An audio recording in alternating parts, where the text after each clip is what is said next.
Chers collègues, je tiens tout d'abord à saluer le travail constructif qui a été fait sur ce projet de loi avec le rapporteur et le gouvernement, mais aussi avec l'ensemble des groupes de notre Assemblée. 106 amendements issus de tous les bancs de cet hémicycle ont été adoptés sur les 579 qui ont été soutenus. C'est suffisamment rare, il me semble, pour le souligner. Pour souligner non seulement la qualité des contributions, mais également l'accueil qui leur a été fait. Je tiens également à saluer les évolutions qui ont été apportées grâce à la grande implication du groupe démocrate, notamment à travers l'action de notre collègue Laurence Vichnievsky.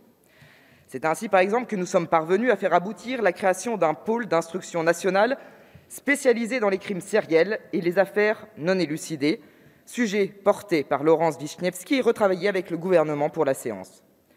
Notre groupe a également enrichi ce projet de loi de plusieurs autres dispositions, comme l'extension aux infractions connexes à celles faisant l'objet de l'enquête, la possibilité d'effectuer des mesures de réquisition ou perquisition chez un avocat lorsqu'il y aura des raisons plausibles de soupçonner ce dernier d'avoir commis les dites infractions, ou encore l'inscription dans la loi des autorités compétentes pour autoriser l'enregistrement des audiences, l'allongement des délais d'enquête préliminaire pour les actes de terrorisme et tous les crimes qui relèvent du parquet national antiterroriste. Alors certes, nous avons quand même des regrets, notamment le rejet de 2 de nos amendements sur des points importants. Le premier visait à inscrire les infractions financières, pour lesquelles le PNF est compétent, parmi les infractions qui bénéficient d'un régime dérogatoire avec un délai de la durée d'enquête étendu à 3 ans. Les infractions financières, par leur complexité, nécessitent souvent des investigations plus longues. Réduire la durée des enquêtes préliminaires risque de favoriser l'impunité de leurs auteurs. Le second regret concerne la présence d'un avocat honoraire parmi les assesseurs dans la composition de la formation de jugement aux assises. Au-delà du sentiment de défiance exprimé par les magistrats, l'argument du manque d'effectifs que nous avons entendu s'agissant des cours criminelles départementales n'est pas pertinent pour les cours d'assises qui n'éprouvent aucune difficulté à se réunir. Ce dispositif expérimental porte atteinte aux fonctions respectives des juges et des avocats en opérant une confusion entre le jugement et la défense. Il eût été plus judicieux, s'il s'agit de diversifier les profils des juges, d'élargir l'accès des avocats au statut de magistrat à titre temporaire. En dépit de ces quelques regrets, nous estimons que ce projet de loi est cependant fait de mesures et d'équilibre.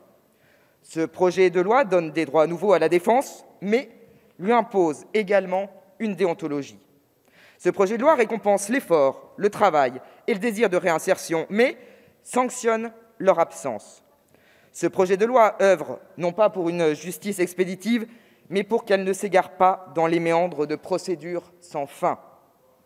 Quelle famille, ébranlée par le viol d'un de ses enfants, peut attendre tant d'années avant de voir comparaître l'auteur des faits? La généralisation des cours criminelles départementales permettra, nous l'espérons tous, que ces affaires soient jugées bien plus rapidement, 2 fois plus rapidement au vu des résultats de leur expérimentation. Mais il faudra veiller à ce que les moyens nécessaires leur soient donnés pour parvenir à cette étape. Je dis cette étape car 2 fois moins d'attente, c'est parfois déjà bien trop long. Monsieur le ministre, un dernier point qui me tient particulièrement à cœur. Ces dernières années, notre groupe a, à plusieurs reprises, proposé de supprimer ou de réviser le rappel à la loi comme mesure alternative aux poursuites. Et le gouvernement n'y était pas favorable. Alors aujourd'hui, nous nous réjouissons que vous ayez intégré au présent projet de loi cette disposition que nous appelons depuis longtemps. Parce que nos concitoyens respectueux de la loi peuvent comprendre qu'on rappelle celle-ci 1 fois, peut-être 2 fois, mais à la 3e, c'est la confiance en toute l'institution qui est ébranlée. En outre, l'action de la justice s'inscrit bien souvent dans la continuité de celle de nos forces de l'ordre, qui ont, elles aussi, besoin de savoir qu'une suite autre qu'un simple sermon sera donnée. La police, elle ne fait rien, elle ne se déplace même pas. Combien de fois ai-je entendu cela de nos concitoyens excéder des tapages, d'outrages, d'injures, d'incivilités, répétés toujours par les mêmes individus? La confiance en la justice, en la réponse qu'elle donne aux délits, permet également que nos concitoyens se sachent protégés, que nos policiers et gendarmes se sachent soutenus et que leur travail ne soit pas vain. Combien de fois aussi ai-je entendu, par nos forces de l'ordre, exprimer leur lassitude de courir toujours après les mêmes. Je conclus, Monsieur le Président. Vous nous avez annoncé une mission flash pour étudier ensemble une nouvelle alternative pour remplacer le rappel à la loi. Notre groupe souhaite vivement y être associé. Monsieur le ministre, le groupe démocrate votera en faveur de ce projet de loi qui est un pas supplémentaire vers un meilleur fonctionnement de la justice et la restauration du lien de confiance entre les justiciables et l'institution judiciaire. Mais ce chantier dans lequel nous nous sommes engagés à vos côtés reste un chantier ouvert qui appelle encore d'autres avancées. Je vous remercie. Merci, chers collègues.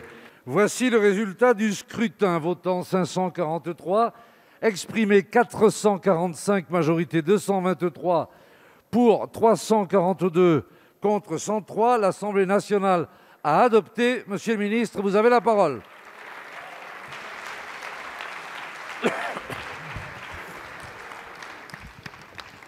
Merci, Monsieur le Président. Mesdames, Messieurs les députés, d'abord, je voudrais remercier toutes celles et tous ceux d'entre vous, quelle que soit leur sensibilité, qui ont co-construit ce texte avec moi. J'ai utilisé amplement les rapports parlementaires. Ils m'ont inspiré. J'en ai fait une traduction la plus fidèle possible dans ce projet de loi.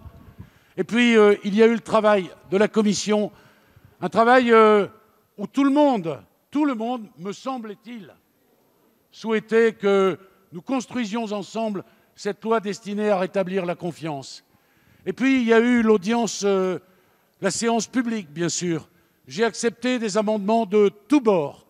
Je dis bien de tous bords. Cette loi, voyez-vous, amène une petite révolution parce qu'elle va permettre à nos compatriotes de voir la justice au quotidien, dans sa difficulté, dans son âpreté. C'est la justice qui va rentrer dans le salon des Français.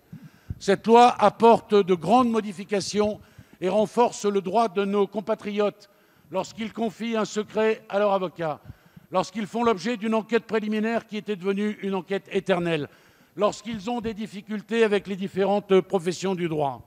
Cette loi va remettre l'effort au cœur même de la détention. Mais je voudrais particulièrement remercier ici les Républicains.